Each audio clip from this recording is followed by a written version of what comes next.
Hey, hi guys, hello and welcome to my lecture 15. And today I'm going to start a new lecture in which we are going to talk about how to push your image onto Docker Hub and how you are going to pull it again from the Docker Hub. So, what is the need of this lecture? Why I have designed this lecture? So, the only need for this need to understand that why you are going to push something on Docker and why you are going to pull it is that because in your organization it may be required at some point of time that somebody may come and ask you that why don't you share your containers, or where is the exact project file.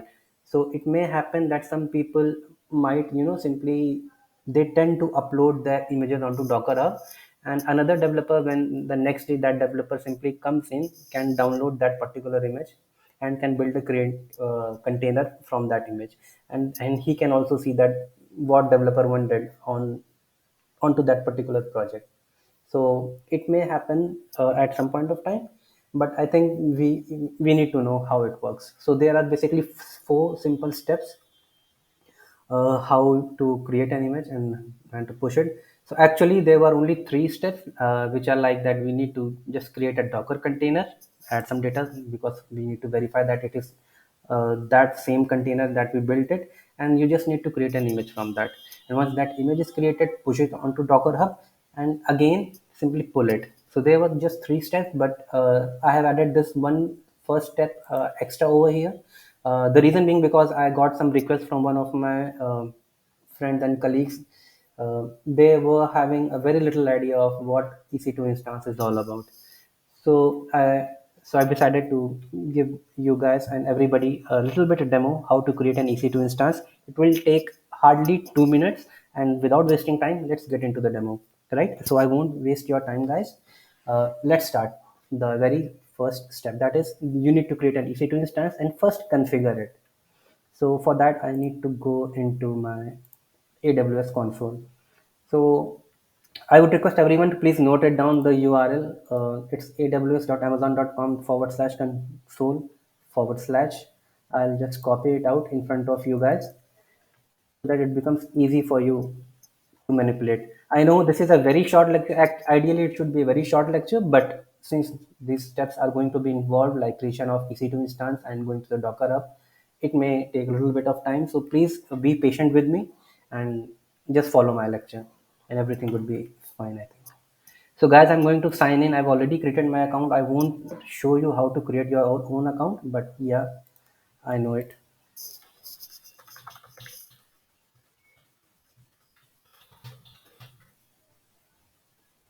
Over here, you need to type your CAPTCHA CPQ365.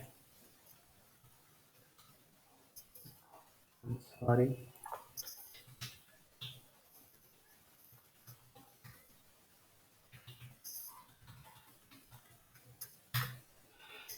So onto this particular account, I have enabled multi-factor authentication. So all these terms may sound a bit technical, but I'll prepare a demo video for that as well. How do we do that? So I am generating a multi-factor authentication code over here. It's a two-step security kind of system, just like in Gmail. So I'm gonna enter my code over here, and here I am. I have logged in successfully to my AWS console, right? So for that, once you have created your particular account, uh, you are within a region. Again, I'm not going into that particular detail. You just need to click over here on all services, and all services you need to click your EC2.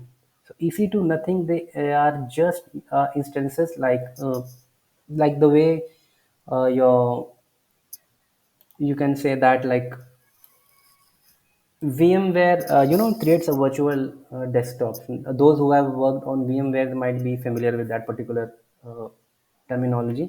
So you can simply create your virtual machines over here. So I would be creating my Linux machine over here, and that machine is basically known as instance over here. The full form of EC2 is Elastic Cloud Compute, right? It's just a simple machine, that is a virtual machine that we used to create, but in AWS it is known as EC2. It's just a fancy sort of name.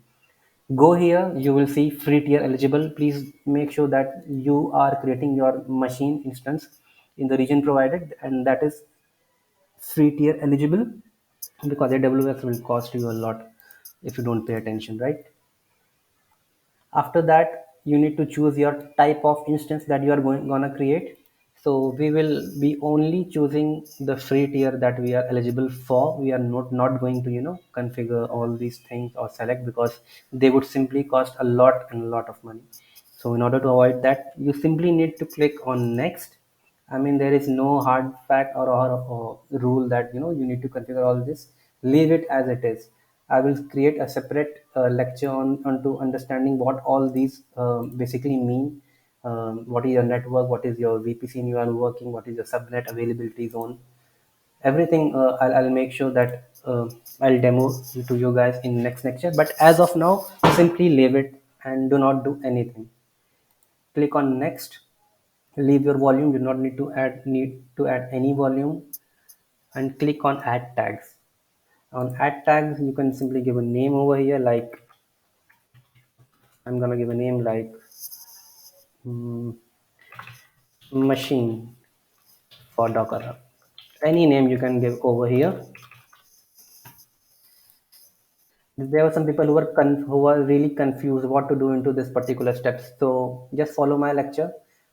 Over here, just select anywhere for your TCP SSH, and just simply select HTTP protocol over here, and select anywhere over here as well. And you can give any name, like I'm going to give my name Abhinav Security Group, OUP Security Group 1 2. That's it, right? Click on review and launch. A pop-up will appear onto your screen. You need to click onto this, you need to select on this icon, like this drop down value, create a new key pair. Give any name to your key pair name, like enough key pair. Click on download key pair, right? And after that, you simply need to do just one thing. Click on launch instances, and now your instance is being getting ready to be launched, and it has been initiated, right? Click on it over here, and it will take some time in order to come up. In the meantime, we are going to do two things. As I told earlier in my one of my lectures, you need to have putty and puttygen. Open your puttygen, click on load, and I think you need to go to download section. I don't know where it got downloaded. I need to just open it up, showing folder, and it is in my local disk C. So I need to pardon me, it's taking time, but I'll just copy it and paste onto my desktop. On desktop and my key pair files, simply add along with deleted. I should have done it earlier, but I'm really sorry for that, guys. This is my key pair that I've stored into this particular folder over here. And the second thing, after you do that puttygen stuff, again, let's do it. Select all files over here. The location where you saved it, Avinav key pair, I just showed it to you. I saved it into this particular location. Click on OK. Click on OK, and please do not click over here. There were some friends who simply clicked over here. Just click on save private key and click on save, right? And now Abhinav ppk file. Just save it with, give it some meaningful name over here and click on save, right? That's it. Now you need to open your putty. Yeah, and you need to copy your instance ID, that is public IPv4, right? You need to copy this one. Go to your putty, paste it over here, go to SSH, go to auth, browse it, the location where you saved your ppk file. Just follow along the lecture along with me, and you'll be able to, launch your EC2 instance. It's very, very simple. After that, click on accept. And when this screen comes, simply write EC2 hyphen user. You just enter and you are good to go over now, right? So your EC2 instance have been created. That is, you do have your virtual Linux machine at your hand. So I just like to change some of the settings, because I do like font 11 and consoles, because this font looks better to me.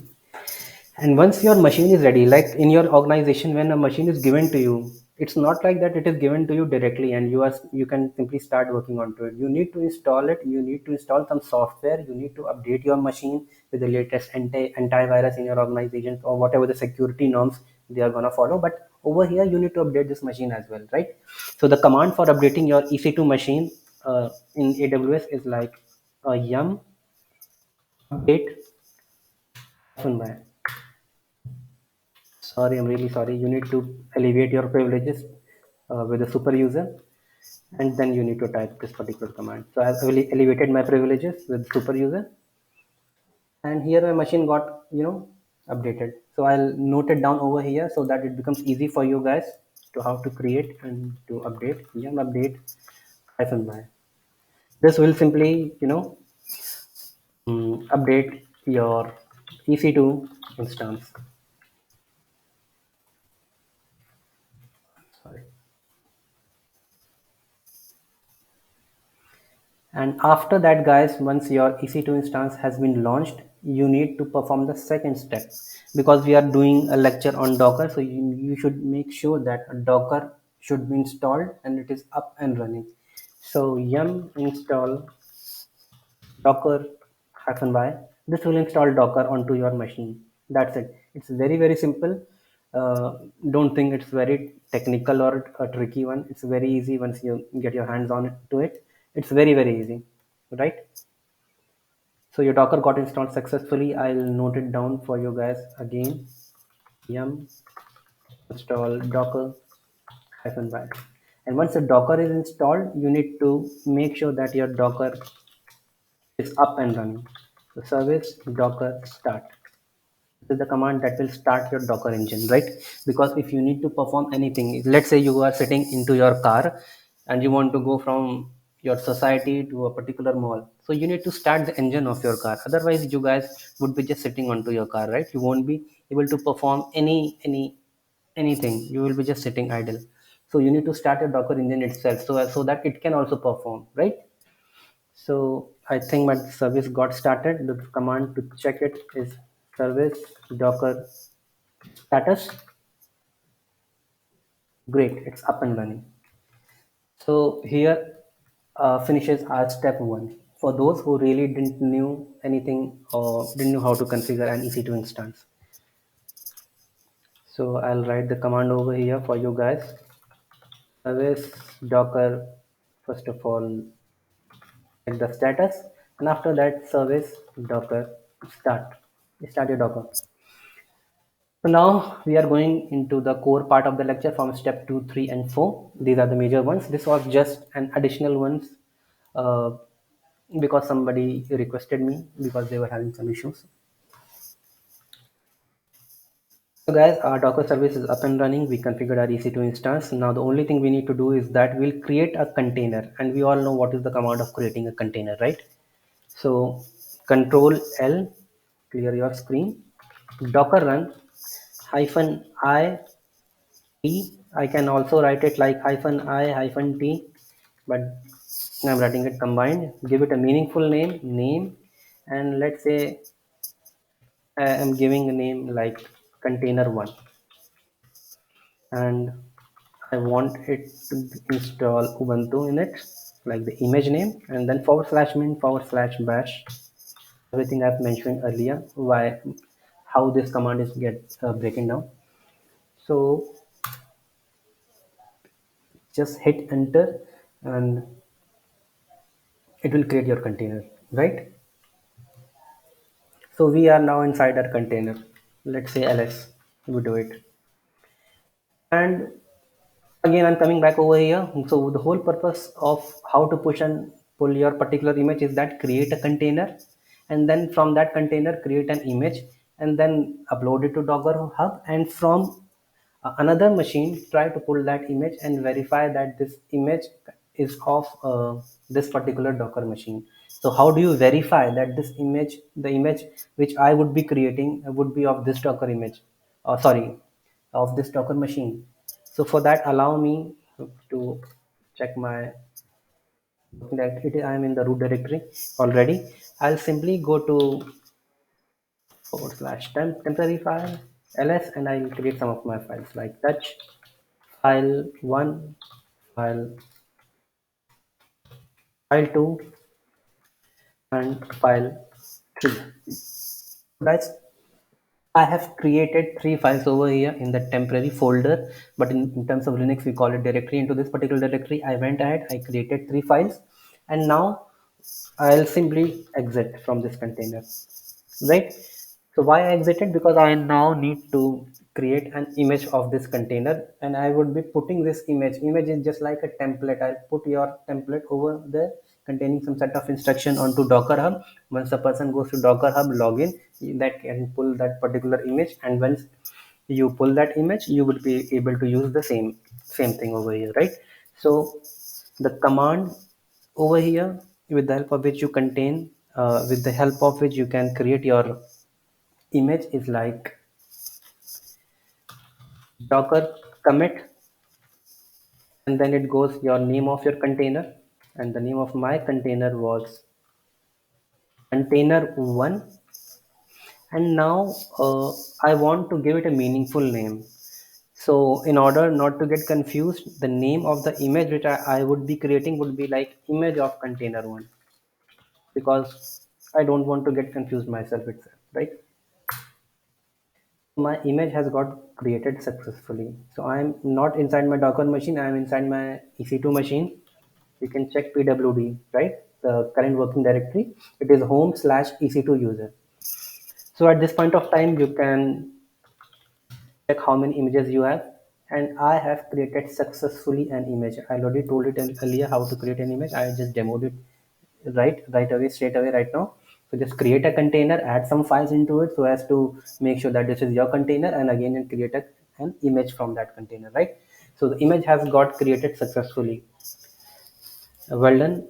Now we are coming on to the third and very important step. Now we are going to push your image onto the Docker Hub. That's it. Once you push your image, pulling and creating a container is just a couple of minutes, right? You can create it within some seconds. So after that, in order to run this particular command, first you need to create your account on Docker Hub, guys. So this is very important. I forgot. I don't know how I forgot to mention over here. Create an account on Docker Hub first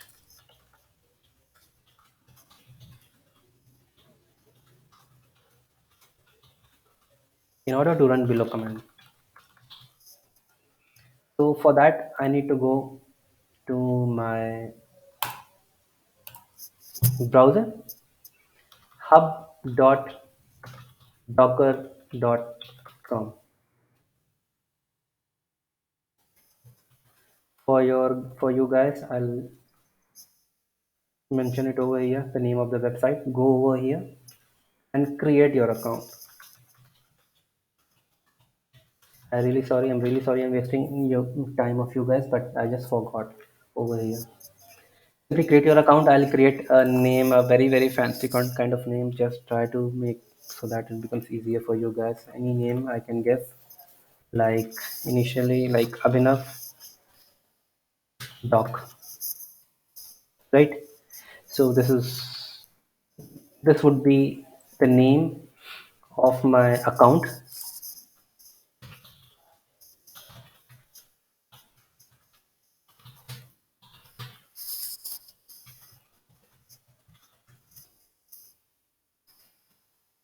and then I need to do this. I need to verify the bus. This is the most irritating part, which I like, which I really do not like. So now I'm not a robo. I am just simply sign up. This is already taken. Abhinav Doc 212, let's say.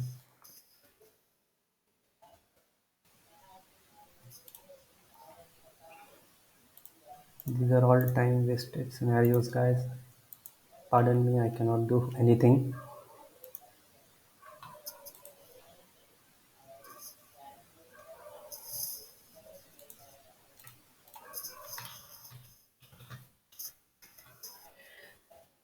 Okay. After that, once you have created your account on Docker Hub, go to personal, click on continue with free. That is it. And after that, uh, you need to just verify your account. So for that, I need to open my Gmail.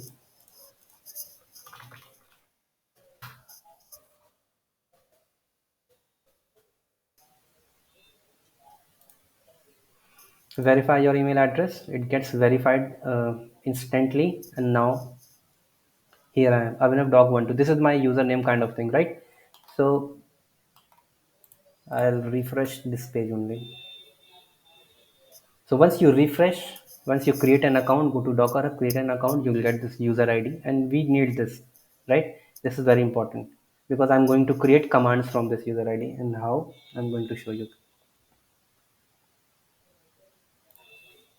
Okay, so now we need to go to our EC2 instance and simply enter this command docker login.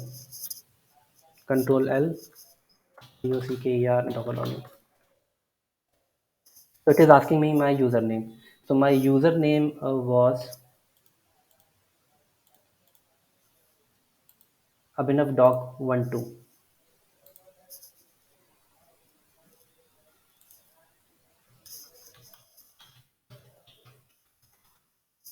and the password I won't tell you guys. Here I have logged in successfully, and now I do have my privileges to upload some images onto the Docker Hub directly, right? So it was very easy. Again, I'm just reiterating everything. Created my EC2 instance, created my Docker container. Why I created? Because I need to verify something, and in order to verify something, I need to create a Docker image. I need to upload that image, and once that image is uploaded, I need to simply download it, and I can get the required project, right? This was the whole idea of doing this. So we have logged in successfully, and now we are going to give some meaningful name of our image, right? So this is the command where I'll be typing like docker tag. It is the image name, that is the image that we created, and this would be my docker id, and this would be any name, any meaningful name that you want to give, because now the image what I created would be hosted onto Docker Hub, and you cannot say that that you created an image like Abhinav 125. It looks very bad, because you need to work onto your organization, and you should give a meaningful name, just good naming convention, so that everybody is able to understand what this image is all about. Let's say we are all working on project X. Let's say user 1, user 2, user 3, and user 4, me myself, we are working on project, so we are sharing this project image over there, right? So that's why I've written it can be any name via which image will be stored on Docker Hub, right? So this was the whole essence of this particular command. I'm just going ahead and simply change the name, or I'm just going to tag it in more technical terms. Docker tag, and name of my image was, sorry, I just forgot. I need to take my Docker images.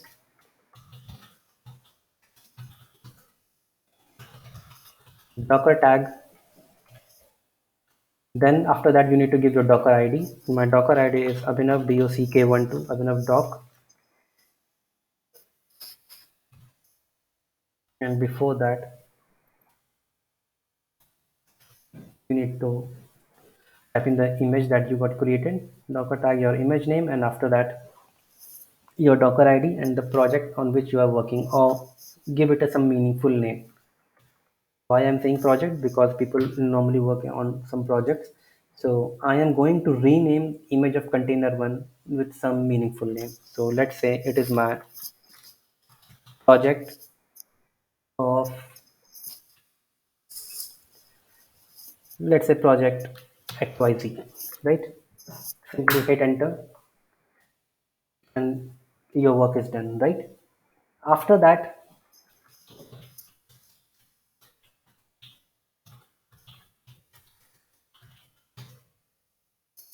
you can check that whether your image got created successfully or not. So it got created successfully. Once your image gets created successfully uh, of the previous image, you just need to push it onto your Docker. So this is the final command, right? So the command goes like this: docker push the name which I created right now, and it is this one.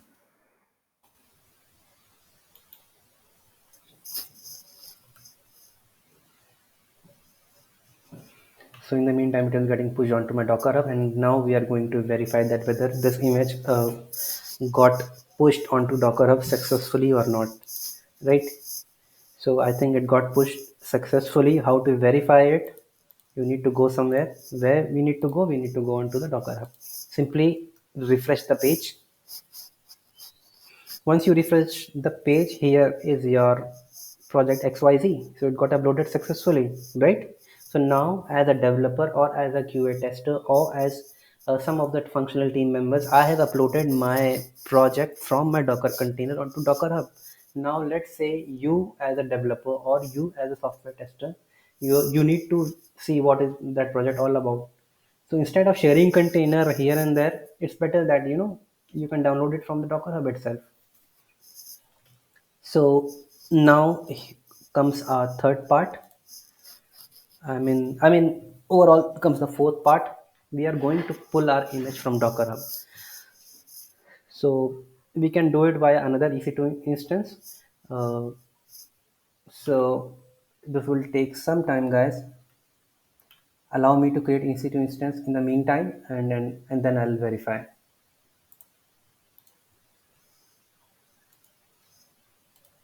Okay, guys, welcome back. I just took a couple of minutes. So I've created my new EC2 user in the meantime.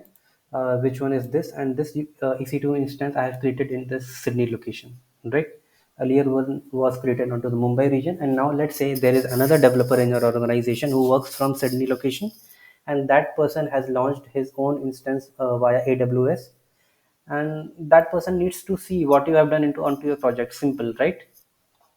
Because he is working onto your organization on the same project but in different time zone, right? So that person, let's say suppose at this point of time, another developer X has logged in from Sydney, has created his own EC2 instance at this point of time, and now he wants to see something. So in order to see something what you did yesterday, he need to run this particular command, that is docker pull docker id and the name of your image, right?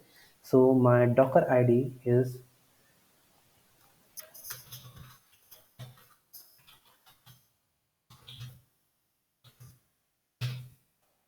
and the image which I created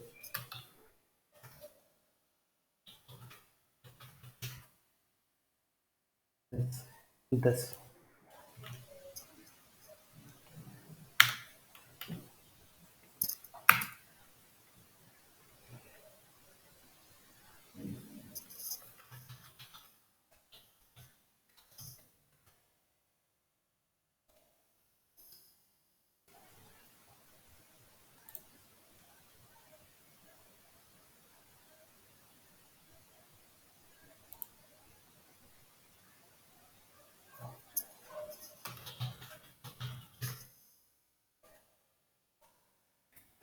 So guys, over here,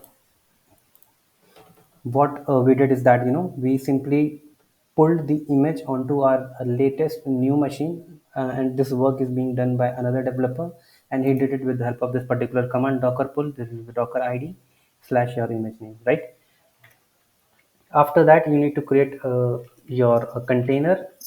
So very famous command, docker hyphen it hyphen name. Any name you can give, like verification container. This is my verification container, and then docker id of this person, Abhinav doc 12 forward slash the image from which I need to create it,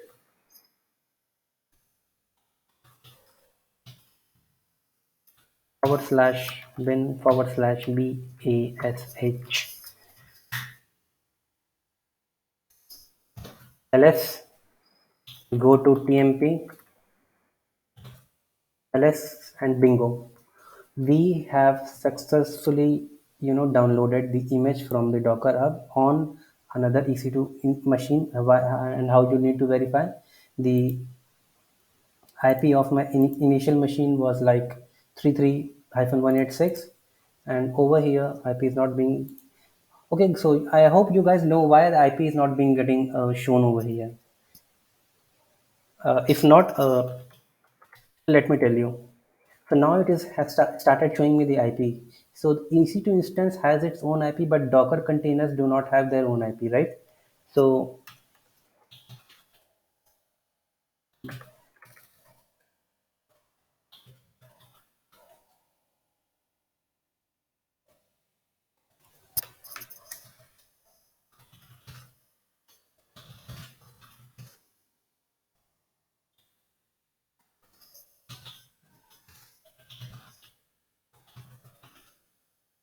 this is a command with the help of which you can find some details of your Docker container, right?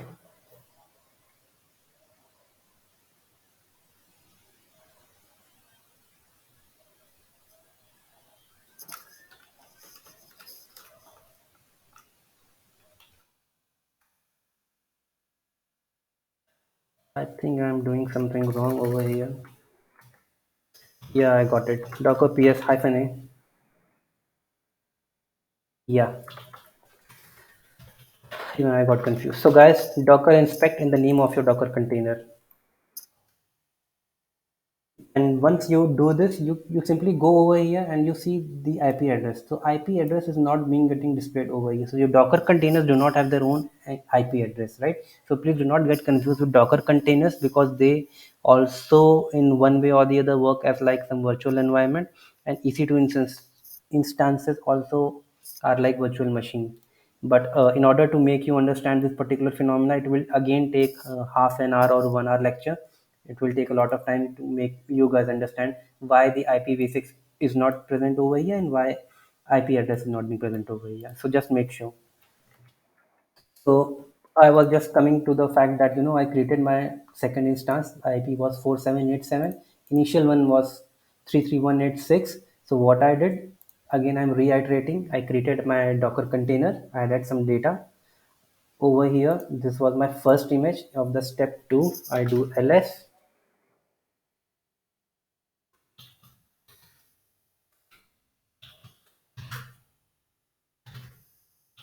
I go to my temporary directory.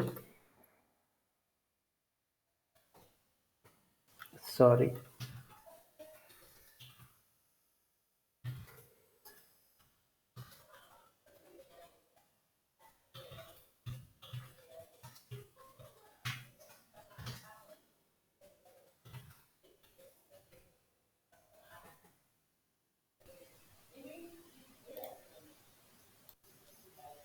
Okay guys, so I was doing some mistake. I was just looking into the root directory of the EC2 instance.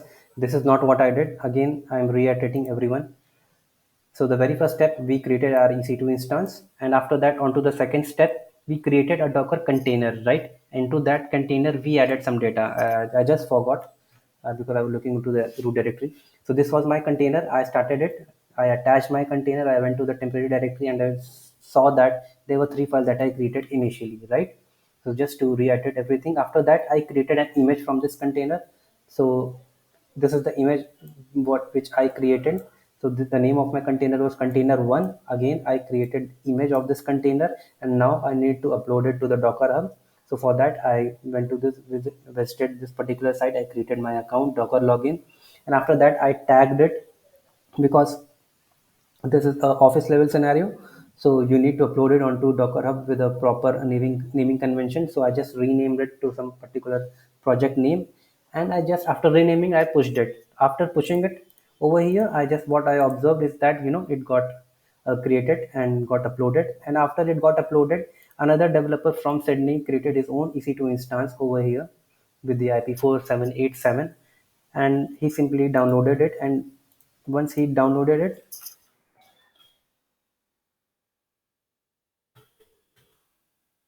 we were able to verify that whatever the things were there earlier for that particular user, that in the tmp directory or folder, those were existing onto the container that we created from the image, right? So this, from this image, we created again a container, and then we verified that this is the same container that we were trying to access.